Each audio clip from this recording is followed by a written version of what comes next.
हातावर मेहंदी, चेहऱ्यावर मेकअप, हळद, संगीत, सोबत बँड बाजा बारात, असं सगळं साग्र संगीत आयोजन.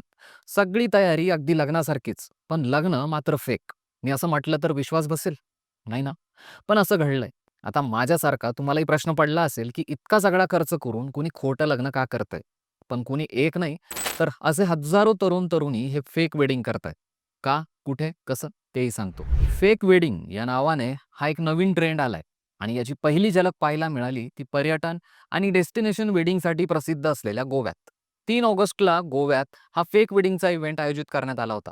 हजारोंच्या संख्येने एकमेकांवर प्रेम करणारे प्रियकर प्रेयसी आणि अगदी सिंगल तरुण तरुणीही या इव्हेंटसाठी जमले. त्यांनी लग्नातल्या सगळ्या विधी परंपरा पार पाडत बँड बाजा बारातीसह एकमेकांशी लग्न करत लग्न सोहळ्याचा अनुभव घेतला. तो क्षण एन्जॉय केला.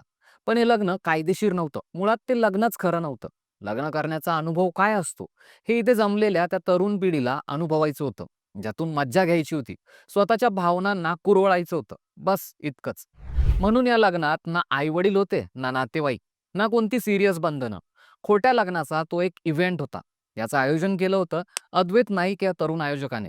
पण यातून नेमकं काय साधायचं होतं असं विचारलं तेव्हा अद्वैत सांगतो, सगळ्यांचंच प्रेम यशस्वी होत नाही. अनेकांचे ब्रेकअप होतात. अनेकांना घरून विरोध होतो. काहींची इतर कारणांमुळे लग्नही होत नाही. पण लग्नाचा अनुभव सगळ्यांनाच हवा-हवासा वाटतो. त्या भावनांना वाट करून देण्यासाठी आणि फक्त मनोरंजनासाठी हा फेक वेडिंगचा इव्हेंट केल्याचं तो सांगतो.